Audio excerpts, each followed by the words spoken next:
What's up, YouTube? It's Paul. So let's talk about a subject that came up at my last job. The customer asked, what's the difference between sanitizing my carpets or disinfecting my carpets? And the whole COVID-19 realm that we're in, people are concerned about germs, viruses, bacteria. So the bottom line is, and I'll just make this as simple as I can. If you use a sanitizing product, it'll say sanitization or sanitizer on it.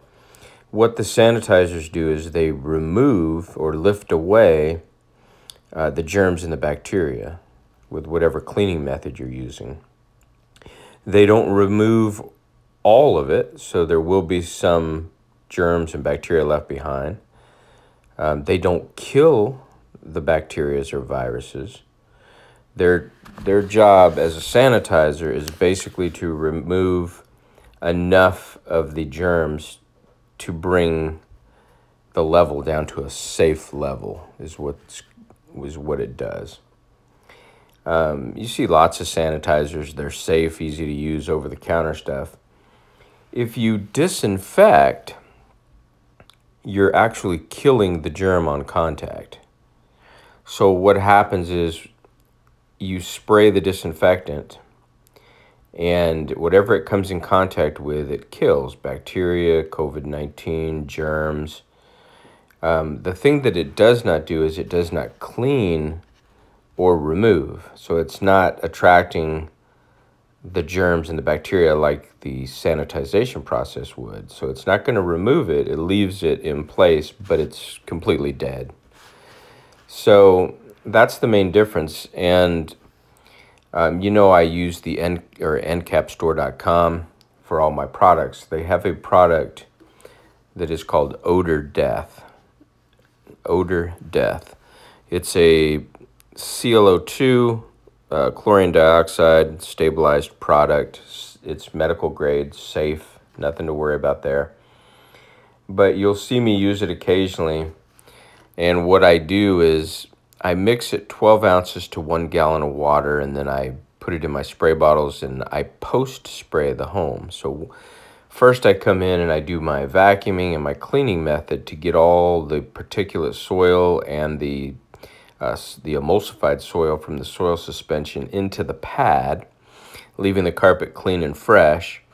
And then I spray the disinfectant, which now it's not polluted or contaminated carpet. It's got open areas to where the disinfectant can go in, because everywhere the disinfectant touches, it will kill those germs.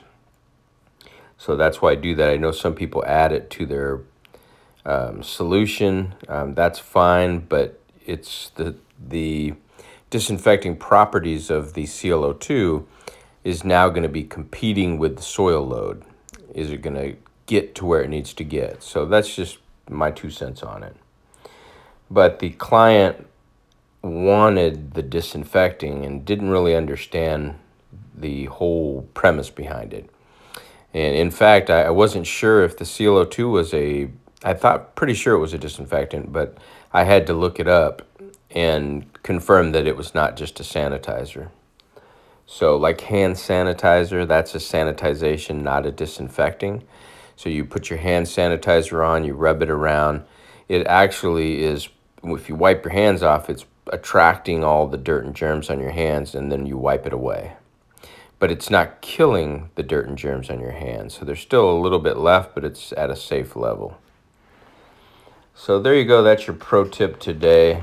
Disinfection versus sanitization.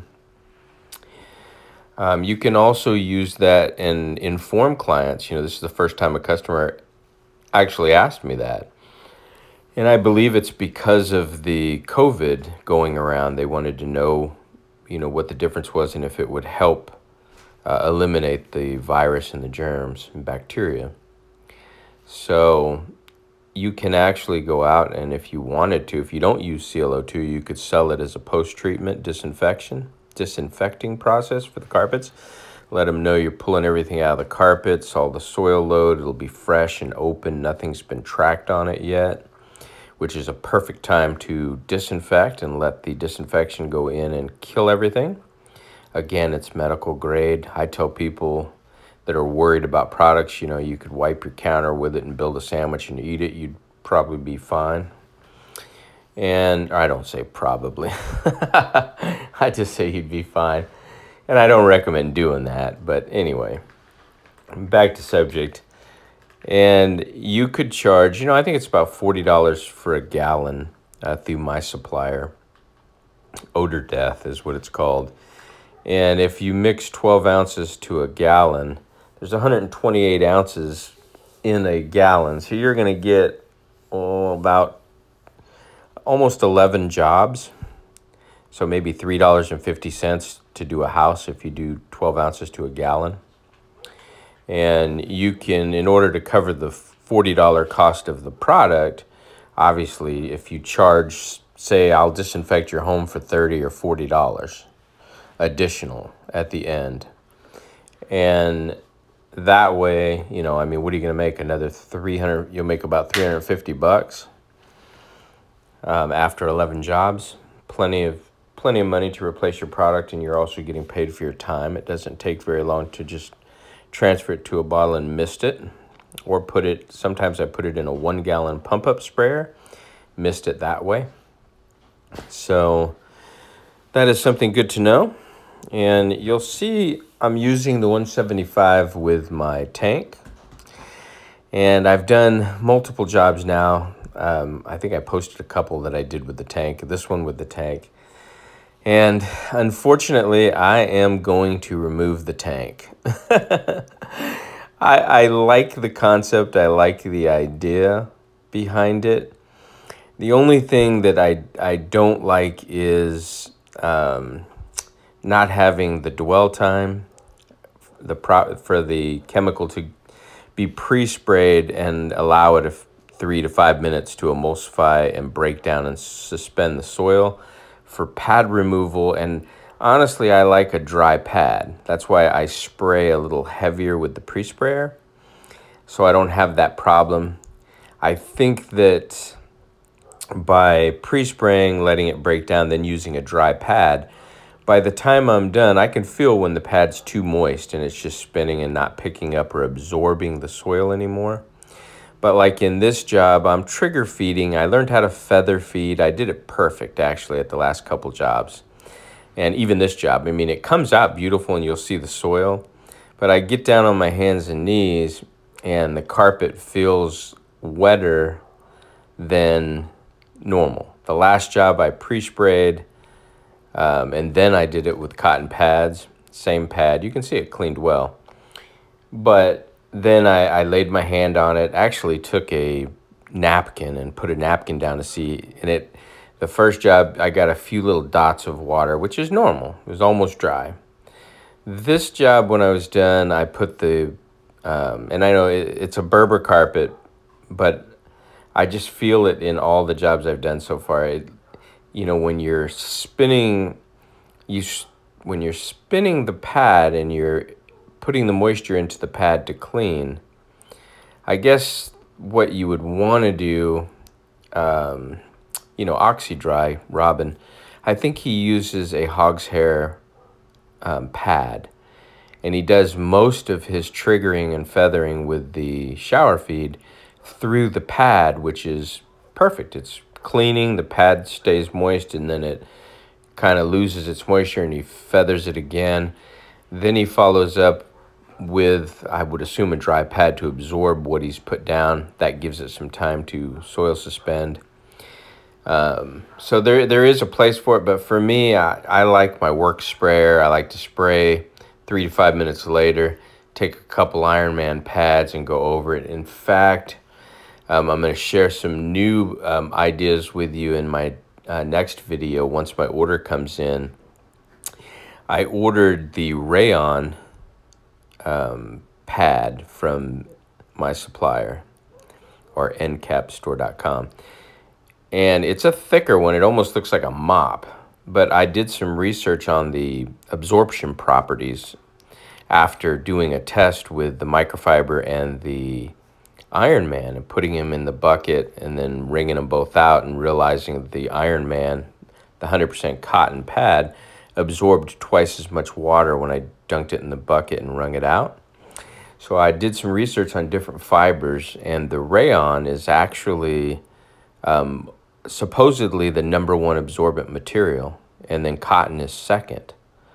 So I went ahead and ordered a box of the pads, the rayon pads, and what I'm going to do is take the tank off. I'm going to pre-spray my jobs. I'm going to take that heavier pad and start out dry. And the whole concept, I think, in my mind is, you know, where does the dirt go type thing. I want it to be absorbed into the pad.